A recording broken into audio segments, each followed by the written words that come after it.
8 नवंबर 2016 की रात जब सारा भारत टीवी के सामने बैठा था तो एक फैसला होता है। वर्तमान में जारी 500 रुपए और 1000 रुपए के करेंसी नोट लीगल टेंडर नहीं रहेंगे। उस फैसले से केवल भारत ही नहीं बल्कि पाकिस्तान भी प्रभावित होता है और यह केवल नोटबंदी नहीं थी बल्कि यह धुरंधर स्ट्राइक था।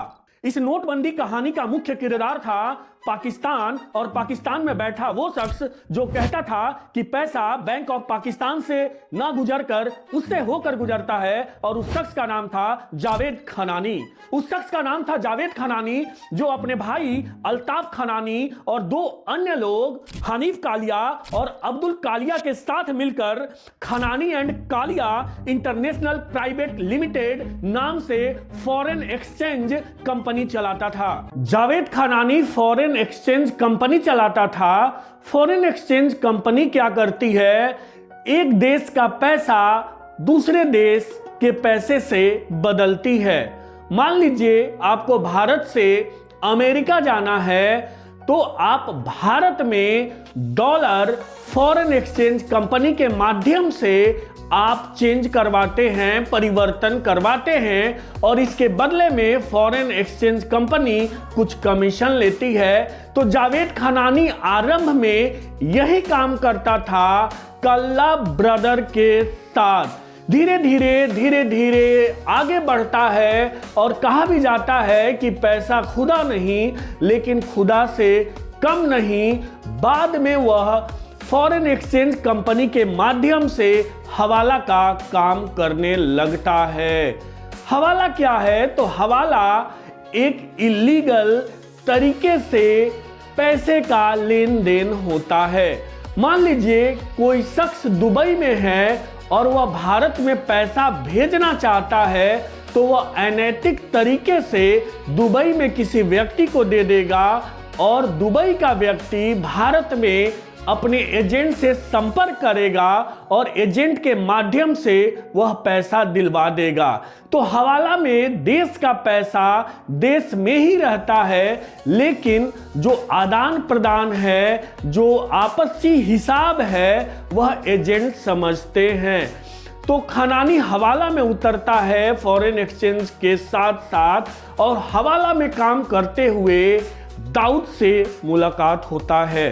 दाऊद अर्थात धुरंधर के बड़े साहब से मुलाकात होता है। अब दोनों मिलकर काम करने लगते हैं। दाऊद का काम था कमाना और खनानी का काम था उस पैसे को लगाना अर्थात उस पैसे को सफेद करना। दोनों मिलकर बहुत आगे बढ़ते हैं, करोड़ों रुपए कमाते हैं।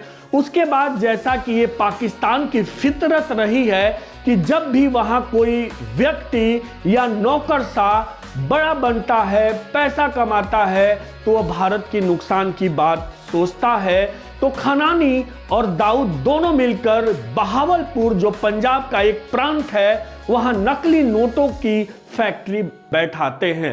नकली नोटों की फैक्ट्री बैठाते हैं और उस फैक्ट्री में 500 और 1000 के नोट छापे जाते हैं। उस 500 और 1000 के नोट छापे जाने के पीछे मुख्य उद्देश्य यह था कि इस नोट को भारत में ले आना और भारत की करेंसी को प्रभावित करना।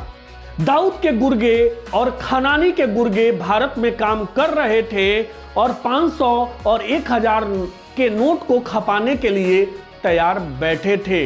यह खबर भारतीय इंटेलिजेंस ब्यूरो को लगती है और भारतीय इंटेलिजेंस ब्यूरो मीटिंग करती है गृह मंत्रालय से और एकाएक नोटबंदी कर दिया जाता है।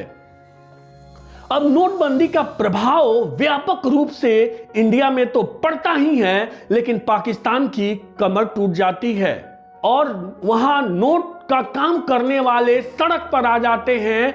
नोटबंदी के 27 दिन बाद खनानी एक बिल्डिंग से कूदकर आत्महत्या कर लेता है।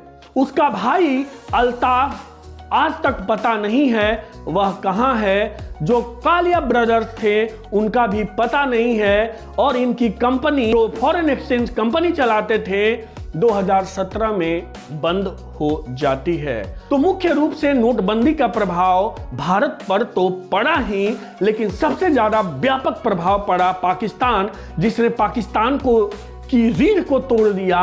और हम इसका प्रभाव आज भी पाकिस्तान पर देख रहे हैं कि पाकिस्तान में उस समय से जो आर्थिक समस्याएं आई हैं आज तक जाने का नाम नहीं ले रही हैं।